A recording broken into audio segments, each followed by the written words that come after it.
Hello guys, pag-usapan lang natin ang breaking news. May pasabog na naman kasi ang bali-balita at exclusive na pinag-uusapan ngayon.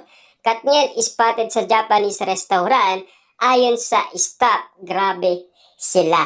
Ayon daw sa bali-balita, si Catherine Bernardo ay nag-okay siyang magpa-picture. Pero nagpalit muna siya at nag-ayos sa CR. Yan kasi ang update sa atin ng balita patungkol sa nangyari at kung bakit si Catherine Bernardo ay meron siyang photo kasama ang staff sa restaurant. Pero si Daniel Padilla ay nais niya munang itago ang kanilang lihim na pagdedate. Yan kasi ang mga nasasagap nating balita.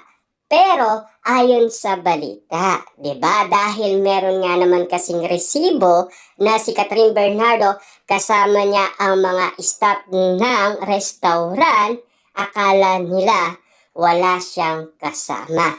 Pero ayon kasi sa staff, dapat ay private lang daw at ayaw sana ni Daniel Padilla at Catherine Bernardo. Kaso nga lang kasi si Catherine Bernardo napakabait niyan at may respeto talaga siya sa ibang tao, lalong-lalo na sa kanyang mga fans. Kasi alam niyo naman siguro, no? Si Daniel Padilla ay nahiiya pa siya, lalong-lalo na kasi sa pamilyang Bernardo. Kung alam niyo lang kasi ang mga resultang nagdaan na mga balita.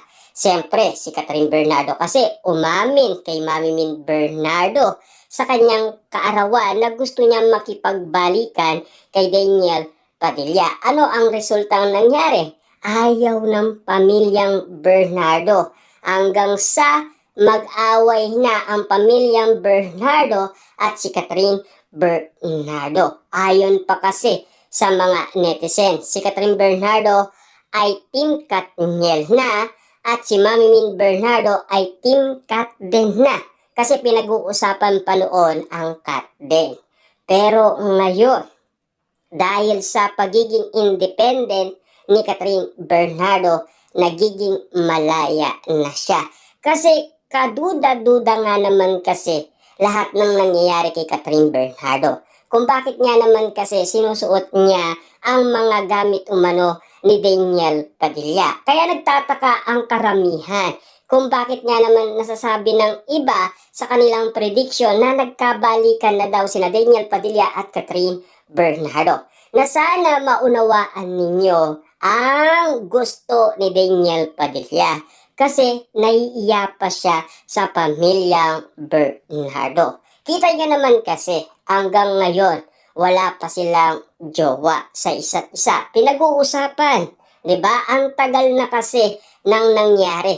Magdadalawang taon na ang iwalayan, Katniel, hanggang ngayon wala pa silang syota. Yan ang kinakagulat ng karamihan. Lalong-lalo na ang staff ng restaurant kung saan spotted umano sina Daniel Padilla at Catherine Bernardo. Kaya nga naman kasi ang mga Delulu fans nagulat sa mga nangyayaring balita na talagang sumabog sila sa kilig at tuwa, lalong-lalo na kasi kung meron pa talagang feeling sa isa't isa sina Daniel Padilla at Catherine Bernardo. Siyempre, hindi nila pwedeng maitago yan. Kaso nga lang kasi, nahiya pa sila. Lalong-lalo na si Daniel Padilla sa pamilya ni Catherine Bernardo. Kasi sa kanyang ginawang kasalanan. Ayon kasi sa mga netizens, di ba? Na sana maunawaan natin sila. Kasi yun ang gusto nila. Lalong-lalo na kasi, ganun din naman kasi ang mga reaction ng mga tao. Kung bakit nangyayari ang mga ganitong sitwasyon kina Daniel Padilla at Catherine Bernardo. Ang nais lang natin sana, sila pa rin ang magkagustuhan. Kasi maraming umaasa na sana magkabalikan sila. Si Catherine Bernardo, kilalang kilala na yan ng iba't ibang tao. Kasi kapag ang tao gusto magpa-picture, pagbibigyan niya. Kaso nga lang, may kadahilanan pa rin, di ba? Kasi alam niyo naman siguro na sana bigyan nila ng private ang sitwasyon ni Daniel Padilla. Kasi alam niyo naman siguro, mainit pa rin ang mga mata ng pamilyang Bernardo kay Daniel Padilla. Kita niyo naman, nung spotted si Daniel Padilla na paikot-ikot sa nasabing subdivision kung saan nakatira si Catherine Bernardo. Hindi siya makainto umano sa bahay ni Catherine Bernardo. Pero dati nakakapasok pa siya. Pero nakipagtulungan pa nga si Mami Min Bernardo kay Daniel Padilla para lang i-surprise si Catherine Bernardo sa project na Casa Bernardo. Yan kasi ang malaking desisyon na nangyayari ngayon kina Catherine Bernardo at Daniel Padilla. Siyempre alam niyo naman siguro si Daniel Padilla, kahit ganyan si Daniel Padilla, mabait yan. Super galang yan, lalong-lalo na kay Mami Min Bernardo. Malaki ang respeto ni Daniel Padilla kay Mami Min Bernardo. Kasi ganito yan.